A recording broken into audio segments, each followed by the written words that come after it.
Welcome back ناظرین، ایک دفعہ پھر آپ کی خدمت میں حاضر ہیں، اور اس کے ساتھ ہی کیونکہ اس وقت ہوا ہے چھوٹا عمل عظیم ثواب کا، اس میں میں آپ کو سورۃ یاسین کے بارے میں حاجت کے لیے جو اس کو استعمال کیا جاتا ہے یا اس سے فائدہ اٹھایا جاتا ہے اس کے بارے میں آپ کو بتانا چاہوں گی، کیونکہ اکثر یہ ہوتا ہے کہ حاجت کے لیے تو ضرور انسان کوئی نہ کوئی ایسا عمل کرتا ہے، اور ایسی کوئی ضرورت پڑے اور ایسی جو پریشان کن حاجت ہو جس کو چاہتا ہے کہ فوراً ہی اس کو جو ہے وہ ہم پروردگار ہماری دعا قبول کر لے، ہماری پریشانی دور کر دے، یا کسی قسم کی بھی ہو، تو وہ اس کے لیے ایک بہترین عمل ہے سورۃ یاسین کا۔ تو سب سے پہلے تو وہی جو بات میں ہمیشہ کہتی ہوں کہ آپ نے کوشش یہ کریں کہ شب جمعہ سے شروع کریں، کہ اگر آپ کے وقت ہے اور آپ چاہتی ہیں کہ شب جمعہ سے، تو اس کا انتظار کریں اور شب جمعہ میں شروع کریں، کیونکہ یہ بہترین جو رات بھی ہے اور دن بھی ہے قبولیت کے لیے، اور اس کے ساتھ اور نماز عشاء کے بعد شروع کیجیے۔ اور اگر نہیں ایسا کوئی بہت زیادہ آپ کو اس کا ہے کہ حاجت تو آپ جس وقت بھی آپ چاہیں سے شروع کر سکتی ہیں، لیکن عشاء کے بعد یہ ہوتا ہے کہ سکون سے آپ پڑھ سکتی ہیں۔ تو اس میں سب سے پہلے جیسے میں نے آپ کو کہا ہے کہ سب سے پہلے آپ نے 2 رکعت نماز شکرانہ ضرور پڑھا کیجیے، کہ جب انسان جب شکرانہ کرتا ہے تو پروردگار کہتا ہے کہ دیکھو اس بندے نے ہر حال میں میرا پہلے شکر ادا کیا، چاہے وہ پریشان ہے ذہنی طور پہ یا جو بھی ہے، یا اس کے پاس ہے یا نہیں، یا جس کے لیے پاس آیا پہلے اس نے مجھے اپنے یہ کر کے بتایا کہ میں شکر کرتا ہوں تیرے ہر حال میں پروردگار، میں تیرا شکر ادا کرتا ہوں۔ تو لہٰذا 2 رکعت نماز شکرانہ پڑھیے، اس کے بعد 2 رکعت نماز حاجت پڑھیے، جس چیز کی بھی حاجت ہے اس کی 2 رکعت نماز پڑھیے، اور پھر ایک تسبیح جو ہے آپ نے صلوات کی پڑھنی، درود کی پڑھنی ہے، پوری ایک تسبیح۔ اس کے بعد جو ہے آپ نے جو سورۃ یاسین جو ہے وہ شروع کرنا ہے، اور پھر اس طرح سے شروع کرنا ہے جب آپ آ جائیں آیت نمبر 58 پہ، جب آپ پڑھتے پڑھتے آیت نمبر 58 پہ پہنچے جو کہ سلام قولا من رب الرحیم ہے، تو اس کو آپ نے ایک تسبیح ہاتھ میں اور رکھ لیجئے گا، اس کو جو ہے آپ نے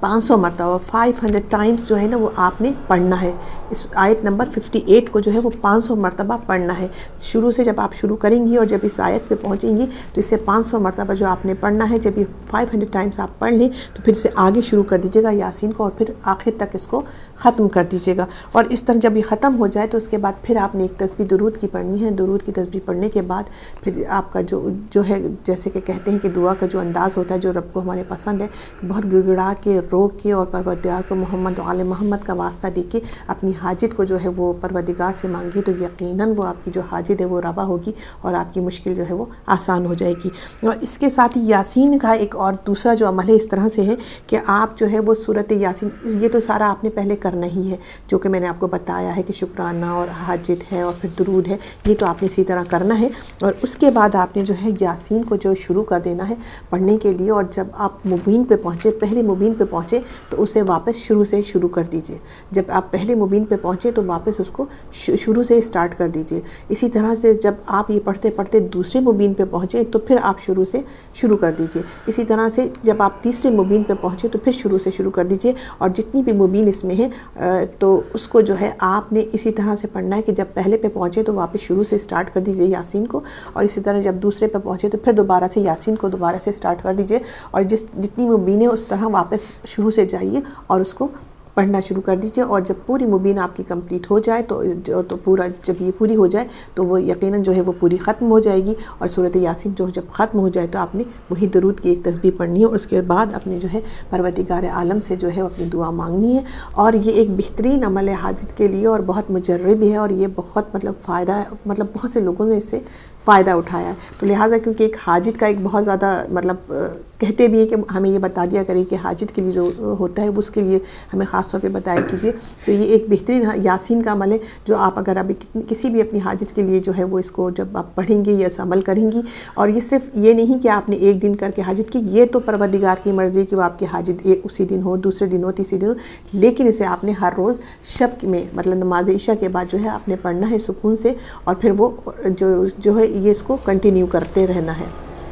جیسے ہی آپ کی انشاءاللہ مراد آ جائے تو ظاہر ہے کہ آپ ختم کر دیں گے، تو لہٰذا یہ نہیں کہ صرف آپ نے ایک ہی شب پڑھا اسے چھوڑ دیا، تو اس کو جو ہے یہ بہترین عمل ہے اور مجرب عمل ہے، تو اسے آپ اپنی جو ہے زندگی میں اور اپنی حاجت کے لیے ضرور استعمال کیجیے۔ ویسے بھی کہتے ہیں کہ نا حاجت کے لیے جو ہے وہ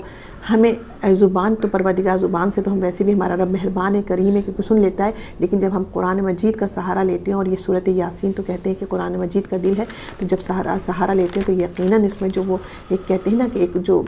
قوت اور طاقت آ جاتی ہے دعا میں، اور تو وہ یہ بہترین جو ہے یہ سہارا ہے ہمارے لیے قرآن مجید کی جو آیتیں یہ صورتیں جو ہیں، تو لہٰذا ہم یہ عمل اسی لیے کرتے ہیں کہ ان کا سہارا لیتے ہیں. اور یہ یقیناً آپ نے جو عمل کرنا ہے، اور یہ تو آپ بہتر سمجھتی ہیں کہ یہ جو ہمیں عمل کرنا ہے وہ ہمارا جائز اور جو ہے شرعی جو ہے وہ ہماری حاجت ہو، تو یقیناً آپ کی یہ دعا قبول ہوگی. جی بہت شکریہ.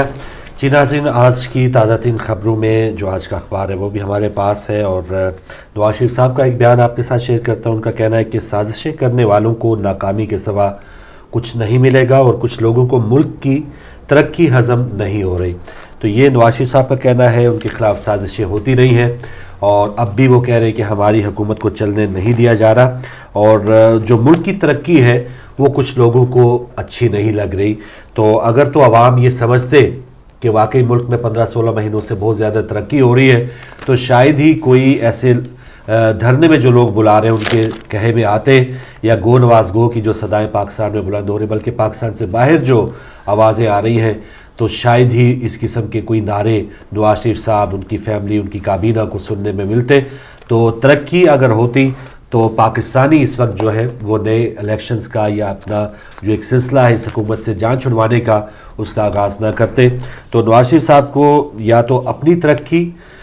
وہ دیکھ رہے ہیں، اپنے خاندان کی ترقی دیکھ رہے ہیں، کچھ من پسند وزیروں کی ترقی دیکھ رہے ہیں. تو اس کو ترقی اگر وہ سمجھ رہے ہیں تو یہ انہی کا اپنا خیال ہے. اور اس سے پہلے اب یہ 12 اکتوبر بھی خیر آنے والا ہے، اور لگ رہا ہے کہ انہوں نے 12 اکتوبر کو ایک جلسے کا بھی اعلان کیا. تو وہ بھی ایک ڈیسائیڈنگ ٹائم ہوگا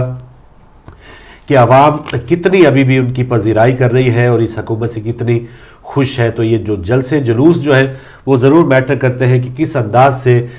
کس جماعت کی کتنی جو ہے پاپولیرٹی ابھی بچی ہے. تو جلسوں کا ایک قسم کا یہ عید کی وجہ سے تھوڑا سا 1-2 دن رکا رہا، لیکن 12 اکتوبر کو نون لیگ، اس کے بعد 18 اکتوبر کو پیپلز پارٹی کا جلسہ ہے کراچی میں. تو یہ بھی دیکھنے کی بات ہوگی کہ وہ پی ٹی آئی یعنی پاکستان تحریک انصاف جیسا ایک ماحول عوام میں، یا جو میسج ہے وہ عوام میں کنوے کر پائے گی یا نہیں. بہرحال نواز شریف صاحب کا یہی کہنا ہے کہ ملک کو ترقی جو ہے وہ کچھ لوگ ہمارے جو دشمن ہیں وہ نہیں دیکھ پا رہے، اور یہ ان کا اپنا خیال ہے. اس پر آپ کتنا اتفاق کریں گے آگے چل کے آپ بھی بات کر سکتے ہیں. جو اخبار کی کچھ خبریں ہیں وہ بھی آپ کے ساتھ شیئر کرو. 40 گھنٹوں میں چوتھا ڈرون حملہ، مزید 8 افراد جاں بحق ہو گئے. تو یہ ڈرون حملوں کا سلسلہ جاری ہے. اس سے پہلے بہت سے ڈرون حملے پاکستان میں ہوتے رہے، کچھ عرصہ اس میں وقفہ بھی رہا، ڈرون حملے بند رہے، اور یہ اب بالکل حق بجانے بھی، اب بالکل اس میں سچ دکھائی دیتا ہے کہ ڈرون حملے جب بھی ہوتے ہیں وہ پاکستانی حکومت کی بالکل رضامندی کے ساتھ ہوتے ہیں، اور جب رکتے ہیں تو اس میں دونوں ممالک کی بھی رضامندی شامل ہوتی ہے. اور جب اس وقت جو ڈرون حملے دوبارہ شروع ہو چکے ہیں تو اس میں بھی پاکستانی حکومت یا پاکستانی فوج جو ہے اس کی براہ راست رضامندی موجود ہے. اب دوسری جو قابل بحث بات یہ ہے کہ ان ڈرون حملوں میں کیا جو دہشت گرد ہیں وہی مارے جاتے ہیں یا جو بے گناہ افراد ہیں وہ بھی شہید ہو جاتے ہیں. تو اس میں بہت سی جو بڑی تعداد ہے اس میں بے گناہ شہداء کی بھی ہے. تو اس کی بھرپور مذمت ہونی چاہیے، اور اس کی روک تھام کے لیے ڈرون حملے کرنے والوں کو سوچنا چاہیے، اور کروانے والوں کو بھی یہ سوچنا چاہیے کہ بے یار و مددگار جو عوام ہے، یا اس انداز سے کوئی بھی ڈرون آ کے کسی بھی اس میں گھر پہ حملہ ہو جاتا ہے اور اس میں جو شہادتیں ہیں وہ آٹومیٹیکلی یہ نہیں کہ وہ سب دہشت گرد ہیں. ہماری میڈیا کو ان گھروں میں بھی جانا چاہیے. ابھی تک کبھی بھی ہمیں یہ نہیں پتہ چلا، اور کوئی بھی پاکستان میں اتنے میڈیا چینلز ہیں، ایک بھی کیمرہ وہاں اس گھر میں نہیں پہنچا، اس فاٹا میں، وانا میں، جہاں بھی ڈرون حملے ہوتے ہیں، کہ یہ وہ گھر تھا، یہاں پر ڈرون حملہ ہوا اور اس میں اتنے بندے شہید ہوئے، اتنے یا تو یہ دہشت گرد تھے. کوئی اس حوالے سے خبر نہیں آتی. ڈرون حملہ ہو گیا، وزارت خارجہ نے اس کی مذمت کر دی، پاکستان کے جو حدود ہے اس کی خلاف ورزی قرار دے دی، اور اس کے بعد اللہ خیر صلاح اس کے بعد نئے ڈرون حملے. اور یہاں پر تو 40 گھنٹوں میں جو 4 ڈرون حملے ہوئے ہیں، مزید 8 افراد ہلاک ہوئے. اور اس میں اگر جو دہشت گرد ہیں، بہت اچھا ہوا کہ دہشت گرد جو ہیں وہ پاکستانی سرزمین سے پاک ہو رہے ہیں. ضرب عزم جو ہے وہ بھی اسی انداز سے جاری ہے. اور اگر ڈرون حملے ہو، کچھ بھی حملے ہو، اگر دہشت گردوں سے پاکستان پاک ہو رہا ہے تو یہ اس کو خوشائند قرار دینا چاہیے. لیکن دوسری طرف اگر کوئی بے گناہ مارا جاتا ہے تو یہ ذمہ داری ہے پاکستانی حکومت کی کہ ان بے گناہوں کو بچائیں. اور جس طرح سے آئی ڈی پیز یا جو مہاجرین اگر ان علاقوں سے آپ کو خبر ملتی ہے کہ یہاں پر کچھ دہشت گردوں کا آنا جانا ہے یا ان کی آواز گاہیں موجود ہیں، تو پھر جو عام لوگ ہیں بیچارے، ان کو اس علاقے سے ضرور نکلنے میں ان کی مدد کرنی چاہیے. اور بے گناہ افراد جب مارے جاتے ہیں تو کہیں نہ کہیں جو حکمران ہیں، کہیں نہ کہیں جو بھی اس وقت کے جو قابض حکمران ہوتے ہیں، ان کو اس کا جواب ضرور دینا پڑتا ہے. ان کا یا تو اقتدار چھن جاتا ہے یا کسی نہ کسی انداز سے ان کو اس دنیا میں بھی اس کا ضرور کہیں نہ کہیں حساب دینا پڑتا ہے. تو یہاں پر ڈرون حملہ ہوا ہے، 5 افراد جو جاں بحق ہوئے اس سے پہلے، اس میں کچھ دہشت گردوں کا وہ بتایا جا رہا ہے کہ اس میں دہشت گرد شامل تھے، اور ان کے ابھی تک نام فی الحال آشکار نہیں کیے گئے. تو یہ بھی آنے والا وقت تھوڑی دنوں میں بتائے گا کہ کون سے دہشت گرد اس میں ملوث تھے. اور ضرب عضب جو ہے وہ بھی کامیابی سے جاری ہے. لیکن دوسری طرف کچھ دھماکے بھی ہوئے عید سے پہلے کچھ اہم ترین علاقوں میں اور ایسے ملحقہ علاقوں میں، خاص طور پہ کہ جہاں پر دہشت گردوں کا آنا جانا زیادہ ہے، ان کے کیمپس بہت زیادہ ہیں. پشاور کے ملحقہ علاقے، کوئٹہ اور اب تو کراچی بھی دہشت گردوں کی پہنچ سے دور نہیں ہے. تو ایسی جگہوں پر بھی ضرب عضب، جیسے ایم کیو ایم کا ایک مطالبہ رہا ہے کہ کراچی میں بھی ضرب عضب قسم کا ایک مشق یا ایک ایسا آپریشن ضرور ہونا چاہیے کہ جس میں دہشت گرد جو پہاڑوں سے چل کے وہاں پر شہروں میں آ چکے ہیں اور انہوں نے انہی کے بھیس میں پہنچ کے، ہم نے سی سی ٹی وی کیمرے دیکھتے ہیں، جب اس کی فوٹیج دیکھتے ہیں تو کوئی بھی دہشت گرد ایسے لگتا نہیں ہے کہ وہ کہیں باہر سے آئے. ان کے حلیے، ان کے روپ، ان کے رنگ جو ہے وہ ایسے ہی لگتا ہے کہ عام پاکستان کے یا کراچی کے شہری ہیں، لیکن اندر ان کے ایک دہشت گرد ہوتا ہے اور ان کے پاس اسلحہ ہوتا ہے. تو ایسے دہشت گردوں کو بھی شہروں سے پاک کرنے کا اللہ کرے کہ پاکستان یا پاکستانی حکومت کوئی انتظام کرے، اور ضرب عضب کی کامیابی کے لیے ہم سب دعا گو ہیں. جی، کنٹرول لائن پر جو بھارتی فائرنگ ہے اس میں مزید 2 پاکستانیوں کی شہادت کی اطلاع ہے. تو یہ جو ایک گولہ باری کا سلسلہ کنٹرول لائن پر جو سلسلہ شروع ہوا تھا، اس میں ابھی بھی کمی نہیں آئی. اور جو عید کے موقع کے اوپر بعض کچھ ایسی تقاریب پاکستانی اور انڈین بارڈرز کے اوپر ہوتی تھی، خاص طور پہ واگا بارڈر پہ کچھ مٹھائیوں کی ایک دوسرے کے جو بھیجنے کی ایک روایت تھی، وہ بھی اس عید کو نہیں ہو پائی. تو کافی بڑی کشیدگی اس علاقے میں ہے، کنٹرول لائن کے اوپر ہے. اور جو شہادتیں ہوئی ہیں اس کی ہم بھرپور مذمت کرتے ہیں کہ جو بے گناہ افراد اپنے گھروں میں، ان کا قصور یہی ہے کہ ان کے گھر جو ہے وہ انڈیا پاکستان بارڈر کے پاس ہیں. تو ایک تو یہ اگر ہم کہیں کہ یہ مسئلہ ہے ہی نہیں، اور کنٹرول لائن پہ باقاعدہ ابھی تک آبزرورز موجود ہیں UN کے، اور اگر یہ انڈین حکومت یہ خیال کرتی ہے کہ یہ کوئی مسئلہ نہیں ہے تو یہ بھی آنکھیں بند کرنے کے مترادف ہوگا. اور یہاں پر یہ بھی بات قابل ذکر ہے کہ مقبوضہ کشمیر کے علاقے، بلکہ ایک امام جامع مسجد کشتواڑ کی قیادت میں ایک ریلی نکالی گئی جو چوگن عیدگاہ سے روانہ ہوئی اور شاہ محمد فرید الدین بغدادی کے مزار سے گزری. انہوں نے وہاں پر پاکستانی پرچم لہرایا ہے. تو یہ کچھ اس قسم کے واقعات ہو رہے ہیں انڈین کشمیر میں، اور بہت سے وہاں کے لیڈرز جو ہیں وہ بھی انہوں نے مطالبہ کیا ہے. بہت سے جو ایسے سیاسی رہنما جن کو انڈین اس وقت حکومت نے قید کر رکھا ہے، ان کی رہائی کے لیے، تو کچھ ایسے واقعات جب ہو رہے ہیں تو یہ ایک اس رائے سے الگ ہو کے یا اس بحث سے الگ ہو کے اگر ہم سوچیں کہ کشمیریوں کا کیا مطالبہ ہے، لیکن سب سے بنیادی جو حقوق ہونے چاہیے، جن کے جان اور مال کی حفاظت کی بات ہونی چاہیے. یہاں پر جب ہم پورے UNO یہاں پر پورا سال ایک اجلاس ہوتا ہے اور اس کے بعد پھر تمام سربراہ وہاں پہ آتے ہیں، تو ایسے موقع پر 2 ایٹمی ممالک کے درمیان جب اتنی حد تک کشیدگی ہو کہ وہاں پر روزانہ ارد گرد کے جو لوگ ہیں وہ گولیوں کا نشانہ بن رہے ہو، تو یہاں پر بین الاقوامی جو بڑی حکومتیں ان کو بھی چاہیے کہ ان دونوں ممالک کو اس انداز سے معاملات تسویہ طلب انداز سے کچھ اس قسم کے حل کی طرف لے کر جایا جائے. اور دوسری طرف انڈین قیادت کو اور پاکستانی قیادت کو بھی چاہیے. اور یہاں پر مجھے افسوس ہے کہ انڈین قیادت کی طرف سے جو خارجہ سیکرٹریز کی سطح کے جو مذاکرات تھے ان کو بھی ختم کر دیا گیا، محض اس وجہ سے کہ پاکستانی ہائی کمشنر جو ہے انہوں نے کشمیری رہنماؤں کو نئی دلی میں اپنے سفارت خانے میں کسی دعوت پہ بلایا تھا. تو اگر اس انداز سے ڈکٹیٹ کرنے کی کوشش کی جائے گی تو ظاہر ہے پاکستان جو ہے وہ بھی ایک ایٹمی صلاحیت رکھنے والا ملک ہے، اور کشمیری جو ہے اگر اس انداز سے ان کو قطع تعلق یا ان سے بالکل لا تعلقی کا اظہار کر دے پاکستان، تو میں نہیں سمجھتا کہ یہ بھی ایک انسانیت یا مسلمانی ایک دعوے کے ایک حق بجانب یہ بات ہوگی. بحیثیت مسلمان، بحیثیت ہمسایہ، بحیثیت پاکستانی، یہ ایک ویسے اخلاقی فرض ہے کہ اگر کوئی قوم، کوئی افراد جو ہے وہ مشکل کا شکار ہے تو ان کی مدد کرنا، ان کی اخلاقی مدد کرنا. اب تو وہ جو ایک گھس بیٹھ کا ایک سلسلہ تھا یا دہشت گردوں کی دخل اندازی تھی، وہ بھی اب بالکل بند ہونے کے برابر ہے. اور وہاں پر جو پہلے پاکستان کی طرف سے کچھ اس قسم کی اشتعال بازیاں ہوتی رہی ہیں وہ اب ختم ہو چکی، بلکہ پرویز مشرف دور سے ہی ان سے یہ تمام سلسلہ رک چکا ہے. تو اب انڈین حکومت کو چاہیے کہ کشمیری عوام جس انداز سے وہ سوچ رہی ہے وہ اسی انداز کی طرف جائے، تاکہ جو انڈیا ہے مکمل، جو انڈیا دیگر علاقے ہیں وہاں پر بھی امن و امان برقرار رہے. اور جو دیگر جو علیحدگی کی جو تحریکیں ہیں ان کو بھی جب تک ہم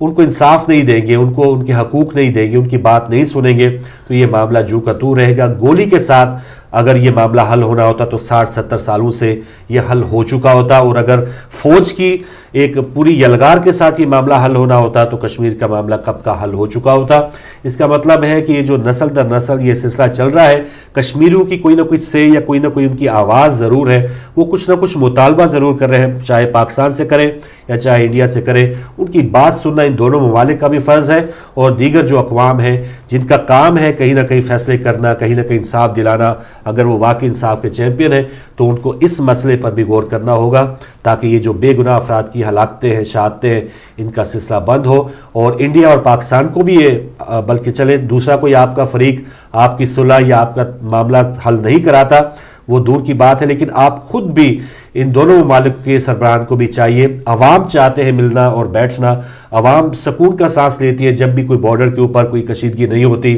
بارڈرز کھلتے ہیں، بس سروس بحال ہوتی ہے، ٹرین سروس بحال ہوتی ہے، کیونکہ بہت سے انڈینز کے پاکستان میں رشتہ دار ہیں وہ آنا چاہتے ہیں، اور بہت سے پاکستانیوں کے انڈیا میں رشتہ دار ہیں وہ جانا چاہتے ہیں. تو ایک دوسرے کے ملک کا ویزے کا حصول اتنا مشکل ہے کہ آپ اس کا شاید تصور بھی نہیں کر سکتے کہ جس انداز سے انڈین جو ہے وہ پاکستان آنے کے لیے اتنے پاپڑ بیلنے پڑتے ہیں، اور پاکستانیوں کو انڈیا جانے کے لیے بھی بہت سی مشکلات کا سامنا کرنا پڑتا ہے. تو کاش یہ دونوں ایٹمی ممالک کے سربراہان یہ سوچیں اور انڈیا اور پاکستانی عوام کی بہتری کے لیے کریں. اور کشمیر کا مسئلہ جب تک حل نہیں ہوگا، یہ پیاز ایک دوسرے کے ملک میں بھیجنے سے، ٹماٹر آنے سے جانے سے، پان آنے سے جانے سے، یہ معاملہ جو کا تو ہی رہے گا. اور مین ایشو کشمیر کا ہے، اس کے بعد دیگر جو تجارتی معاہدے ہیں وہ ہی تب ہی رنگ لائیں گے جب تک یہ مین مسئلہ حل نہیں ہوتا. تو یہاں پر ہلاکتوں کا افسوس ہے، اور وہ بھی عید کے دن جو ہلاکتیں ہوئی ہیں اس کا اور بھی زیادہ افسوس ہے. جی کچھ سیاسی میدان میں دیکھتے ہیں. بلاول بھٹو صاحب کا وہ عید کے دن ہی، جیسے ہم کہتے ہیں کہ عید کا دن ایسا ہوتا ہے کہ جو قدورتیں یا بہت سی جو ایسی نفرتیں ہوتی ہیں ان کو کم کرنے کا موقع دیا جاتا ہے، اور عید کے دن ایسی باتیں ہوتی ہیں کہ آپس میں دوریوں کے بجائے نزدیکیاں ہیں. لیکن بلاول بھٹو نے بالکل ریورس اس کے کام کیا، اور انہوں نے کچھ ایسے بیانات دیے ہیں، تقریباً ساری ہی سیاسی جماعتوں کے قیادتوں کو انہوں نے لپیٹا ہے. اور کس نے ان کو یہ تقریر لکھ کر دی تھی یا واقعی یہ پیپلز پارٹی کا ہی سٹانس ہے؟ بلکہ اگلے دن جو خورشید شاہ صاحب کا جو اپوزیشن لیڈر ہیں، اور یہ دیکھیں دو رخی یا ایک دوگلا پن جو ایک اسمبلی کے اندر خورشید شاہ صاحب جو ہے ان کا سٹانس کیا تھا، اور باہر جو ہے ان کا یہ کہنا ہے کہ بلاول بھٹو کا بیان موجودہ حالات کے تناظر میں ہے. تو کاش آپ بھی اسی پارٹی کے ایک رہنما ہیں، آپ بھی اپوزیشن لیڈر، اور اگر آپ جمہوریت پسند ہیں تو پھر آپ نے جو بلاول بھٹو صاحب نے کراچی میں یہ کام باہر کیا ہے تو آپ کو تو یہ اسمبلی میں پہلے ہی کر لینا چاہیے تھا جب یہ مشترکہ اجلاس جاری تھا. اس وقت یہ تمام باتیں بحیثیت اپوزیشن لیڈر خورشید شاہ صاحب کا یہ فرض بنتا تھا. لیکن اس وقت جو ہے وہ ایک حکومت کی بی ٹیم کا کردار ادا کیا گیا، لیکن وہ اللہ بھلا کرے چودھری نثار کا اور چودھری اعتزاز صاحب کا کہ انہوں نے دونوں کی جو محبتیں، اندر کی جو محبتیں وہ بھی آشکار کر دی، اور عوام کو مزید جاننے میں مدد ملی کہ یہ دونوں جماعتیں جو ہیں وہ صرف اقتدار کے لیے یا صرف جو بندر بانٹ کا ایک معاہدہ کہیں نہ کہیں ہوا ہے اس وجہ سے یہ دونوں ساتھ ہیں، لیکن اندر سے بہت زیادہ آپس میں نفرت بھی کرتے ہیں. تو بلاول بھٹو صاحب نے للکارا ہے ایم کے ایم کو بھی، تحریک انصاف کو بھی، کھلاڑی اور اناڑی اور ایون طاہر القادری صاحب کے حوالے سے بھی کارٹون تک کے جو الفاظ ہیں وہ استعمال کیے ہیں. اور ایم کیو ایم کے جو سربراہ الطاف حسین ان کا کہنا ہے کہ میرے بارے میں جس نے جو بھی کہا اسے میں معاف کرتا ہوں. تو انہوں نے بھی دریا دلی کا اظہار کیا. الطاف حسین صاحب بھی بہرحال اس سے پہلے عمران خان کو ایک سریعام گالی بھی دے چکے ہیں, اور بلاول بھٹو صاحب کے یا پیپلز پارٹی کے حوالے سے وہ کچھ ایسی باتیں پہلے کہہ چکے ہیں. تو ان کا یہ کہنا کہ میں معاف کرتا ہوں, تو آگے چل کے اب یہ دیکھیں کہ یہ معافی تلافی یا 18 اکتوبر کو, جہاں اس سے پہلے اتنی زیادہ ہائپ بن گئی ہے بلاول بھٹو صاحب, اس سے آگے بڑھ کے کیا 18 اکتوبر کو عوام کو یا پیپلز پارٹی کو دیں گے. اور پیپلز پارٹی کے جو لوگ ہیں شاید ان کو یہ نظر آ رہا ہے کہ اب عوام میں اگر رہنا ہے یا واپس اپنی وہ جو پرانی ایک پیپلز پارٹی کو واپس پاپولیرٹی کی حد تک لانا ہے, تو کچھ نہ کچھ اس قسم کے گرما گرم بیانات دینا پڑیں گے. تو بلاول بھٹو نے وہ کام کیا ہے, اور اب دیکھتے ہیں کہ اس کے اثرات دیگر لوگوں پر یا دیگر قیادتوں پر یا دیگر جو سیاسی جماعتوں میں لوگ شامل ہو رہے تھے. اس سے پہلے بلاول صاحب نے یہ معافی بھی مانگی کہ اگر پیپلز پارٹی کی حکومت سے یا ان کے رہنماؤں سے کچھ غلطیاں ہوئی ہیں تو ہم ان سے معذرت خواہ ہیں. تو اس کے بعد پھر اس قسم کا بیان دیگر قیادتوں کے لیے یہ ہے کہ پیپلز پارٹی ایک بھرپور انداز میں واپس آنا چاہتی ہے. لیکن یہاں پر یہ دیکھنے کی بات ہے کہ جب پیپلز پارٹی اقتدار میں تھی تو اس وقت پاکستانی عوام کو اس سے کیا ملا, اور تمام جو مسائل تھے, تمام جو چیزیں تھیں جو حل ہونی چاہیے تھی, کیا وہ حل ہوئی ہیں. پھر تو بہت اچھی بات ہے. یہ تمام باتیں کرنے کی ان کو ضرورت ہی نہ پڑتی, لوگ خود بخود پیپلز پارٹی میں کھینچے چلے آتے. لیکن یہاں پر ظاہر ہے ان سے کچھ غلطیاں ہوئی ہیں, اس کا وہ اعادہ, اس کی وہ دوبارہ اس کی دہرائیں گے نہیں مجھے امید ہے. لیکن اب محض یہ رنگا رنگ یا اتنی جوشیلی تقاریر کر لینے سے ہی یہ معاملہ حل نہیں ہوگا. وہ گراس روٹ لیول تک جو ایک پرانی پیپلز پارٹی ہوتی تھی تب تک جائیں گے, اور کچھ ایسے لوگوں سے وہ چھٹکارا حاصل کریں گے, تو تب ہی کہیں جا کے عوام دوبارہ ان کو اپنا صحیح انداز میں ووٹ دے پائے گی, یا صحیح انداز میں اسی طرح دیکھے گی جس طرح بے نظیر صاحبہ کے دور میں تھی. کیونکہ بہت سے لوگ جو پیپلز پارٹی میں اس وقت موجود ہیں ان کا کام صرف مفاد پرستی ہے. انہوں نے نہ پارٹی کے لیے کچھ کیا ہے, جب پارٹی اقتدار میں آ گئی تو اس کے مزے لوٹے ہیں, لیکن جیسے اقتدار سے ہٹی ہے تو وہ بھی سین سے غائب ہو گئے. تو بہت سے ایسے لوگ, بہت سی ایسی ضلعی قیادتیں, بہت سی ایسی یونین کونسل کی سطح تک یہ معاملہ اگر جائے گا تو پھر پیپلز پارٹی کی بہتری ہوگی. بہرحال بلاول بھٹو صاحب نے یہ جو کیا ہے, اب دیکھتے ہیں کہ آئندہ کے جلسے میں وہ کیا مزید کیا کریں گے کہ وہ لوگوں کو تھوڑا سا مطمئن کر پائیں گے. لیکن یہاں پر خورشید شاہ صاحب کا دیکھنا اور ان کے لیے یہ بات کہنا کہ موجودہ حالات کے تناظر میں جو بھی کہا ہے وہی ٹھیک کہا ہے, تو اس میں خورشید شاہ صاحب کی اپنی پرفارمنس پہ ہمیں افسوس ہے کہ ان کو بھرپور موقع ملا تھا کہ پارلیمنٹ کے اندر یہ ساری باتیں کہہ دیتے کہ جو خرابیاں ان کو نظر آ رہی تھیں. لیکن نواز شریف صاحب میاں برادران کے حوالے سے یا اس حکومت کے حوالے سے انہوں نے ایک لفظ نہیں کہا بحیثیت اپوزیشن لیڈر. اور اپوزیشن لیڈر وہ جو اصل اپوزیشن ہے وہ باہر بیٹھے لوگ وہ اپوزیشن کا مظاہرہ کر رہے ہیں, یا جو بھی حکومت کے اندر خرابیاں وہ اس کا اظہار باہر بیٹھے لوگ کر رہے ہیں. کرنا اسی جو نواز شریف صاحب کے دائیں ہاتھ میں جو لوگ بیٹھے ہوئے تھے جو اپوزیشن کہلاتی ہے اسی کو یہ کام کرنا تھا. لیکن افسوس کہ ہماری اپوزیشن بھی جب بھی ایک دور یا جب بھی ایک ایسا موقع آیا ہے کہیں نہ کہیں ان کے اندر کچھ انڈرسٹینڈنگ ہوتی ہے, جو اوپر سے گو زرداری کو بھی نعرے لگ رہے ہوتے ہیں لیکن اندر ہی اندر سے وہ اپنے 5 سال بھی مکمل ہو جاتے ہیں. تو یہ فرینڈشپ جو ہے یہ پاکستانی عوام کو شاید اب اس کا اندازہ ہو چکا ہے کہ یہ جو گرما گرمی ہے فرینڈشپ ہے, ایک بندہ بیان اس انداز سے دیتا ہے, دوسرا تھوڑا سا ٹھنڈا ہو جاتا ہے, تیسرا اس کو ملنے چلا جاتا ہے. تو یہ جو کھیل گزشتہ تقریباً 20-30 سال سے ان دونوں بڑی جماعتوں نے کیا تھا, اب عوام اب پرفارمنس پہ ووٹ دے گی. اب پرفارمنس صرف جلسوں سے یا صرف نعروں سے ایک دوسرے کو گالی دے کے نہیں, باقاعدہ کسی کا مسائل اگر آپ حل کریں گے تو تب کہیں جا کے مسئلہ حل ہوگا. قائم علی شاہ صاحب سے ضرور پوچھیں بلاول صاحب کہ انہوں نے یہ تقریباً 7-8 سالوں میں اقتدار کے دوران کیا کیا ہے, عوام کے لیے کیا کیا ہے, بھوکے ننگے عوام کو کتنے لوگوں کو روٹی ملی ہے, کتنے لوگوں کو مکان ملا ہے, کتنے لوگوں کو کپڑا دیا گیا ہے. تو آغاز اگر کریں کچھ کر کے دکھائیں تو بہت اچھی بات ہے, ورنہ صرف محض جلسے جلوسوں سے پیپلز پارٹی کی ساکھ جو ہے اخبارات تک تو بحال ہوگی لیکن وہ زیادہ دیر تک اس انداز سے وہ قائم نہیں رہ پائیں گے جب تک کہ وہ اپنی پرفارمنس پہ غور نہیں کریں گے. تو یہی کچھ خبریں تھیں. عمران خان صاحب کا ایک بیان آپ کے ساتھ شیئر کر لیتا ہوں. ان کا کہنا ہے کہ الیکشن اصلاحات کے ساتھ فوری نئے انتخابات چاہتے ہیں اور کرپشن کا ناسور پاکستان کو کھوکھلا کر چکا ہے. تو یہ ان کا کہنا, اور ٹیکنوکریٹس کی حکومت ہمارا ایجنڈا نہیں ہے. اور آخر میں ان کا یہ بھی کہنا تھا کہ ایک قوم ایک عید, جب نیکسٹ عید آئے گی تو ان کے خیال میں وہ اقتدار میں ہوں گے اور ایک قوم کو ایک عید کرانے میں وہ کامیاب ہوں گے. تو یہ میں سمجھتا ہوں کہ سارے ان کے جتنے بھی ایجنڈے ہیں، بلکہ جب سے پاکستان بنا ایک بڑی سے بڑی اچیومنٹ پاکستان نے ایک ایٹمی صلاحیت ہونے کے حوالے سے کی تھی،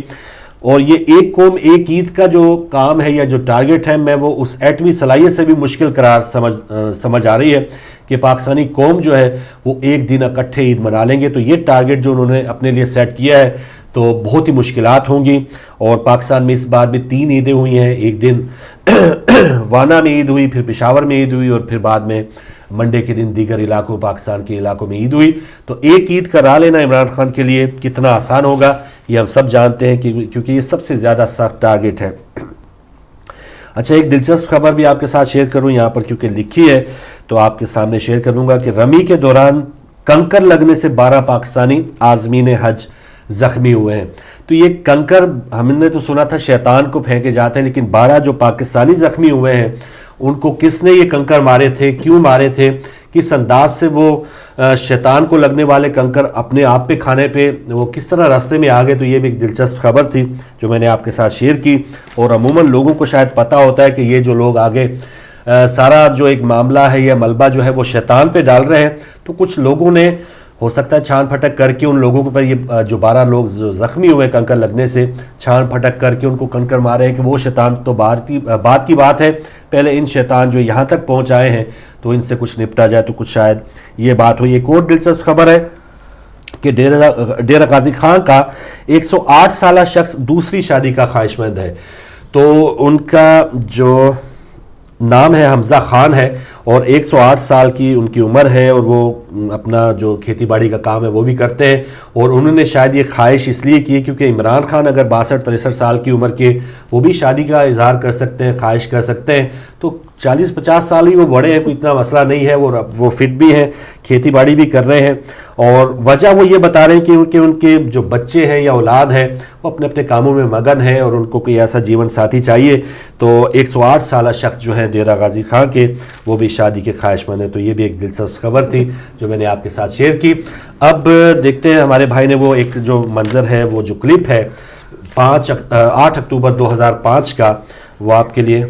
جی وہ تیار ہے. تو پہلے ناظرین ہم آپ کو وہ 8 اکتوبر 2005 کا وہ منظر دکھائیں گے. ایک خبر نامہ تھا، اس میں شاید وہ ساری باتیں شیئر کی جا رہی ہیں، وہ دیکھتے ہیں اور پھر بریک کریں گے. بریک کے بعد پھر اسی ٹاپک کے ساتھ واپس آئیں گے.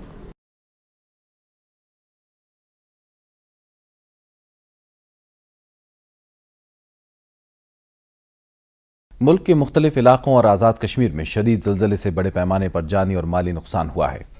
اطلاعات کے مطابق جاں بحق اور زخمی ہونے والوں کی تعداد سینکڑوں میں ہے، لیکن خدشہ ہے کہ جاں بحق ہونے والوں اور زخمیوں کی تعداد میں اضافہ ہو سکتا ہے. آزاد کشمیر، صوبہ سرحد میں ہزارہ ڈویژن، ضلع کوہستان اور بعض دوسرے علاقے زلزلے سے بری طرح متاثر ہوئے ہیں. اسلام آباد میں 10 منزلہ عمارت مارگلہ ٹاورز کا ایک حصہ گرنے سے بہت سے افراد ملبے تلے دب گئے. متاثرہ علاقوں میں امدادی سرگرمیاں جاری ہیں اور پاک فوج اور دوسرے متعلقہ اداروں کے ارکان متاثرین کی مدد کر رہے ہیں. صدر جناب پرویز مشرف اور وزیر اعظم جناب شوکت عزیز نے وفاقی، صوبائی اور آزاد کشمیر کی حکومتوں کو امدادی کارروائیاں تیز کرنے کی ہدایت کی ہے. زلزلے کے جھٹکے صبح تقریباً 8:52 پر محسوس کیے گئے. ریختر اسکیل پر زلزلے کی شدت 7.6 تھی. زلزلے کے شدید جھٹکے محسوس ہوتے ہی بہت سے لوگ گھروں سے باہر نکل آئے اور کلمہ طیبہ اور استغفار کا ورد شروع کر دیا. زلزلے کی شدت کا اندازہ ہمارے اسٹوڈیوز کے اس منظر سے لگایا جا سکتا ہے. جاری رکھیں پروگرام. اللہ تو میں اللہ رحم کرے، اللہ فضل کرے. یہ زلزلہ ہے اور بڑا شدید زلزلہ ہے. اللہ اکبر، اللہ اکبر، اللہ اکبر، اللہ اکبر، اللہ اکبر، اللہ اکبر. رب اغفر وارحم وانت خیر الراحمین. سبحان اللہ و بحمدہ، سبحان اللہ العظیم. اللہ اکبر. آزاد کشمیر کا دارالحکومت مظفر آباد زلزلے سے شدید متاثر ہوا ہے. شہر میں بڑے پیمانے پر جانی نقصان ہوا ہے.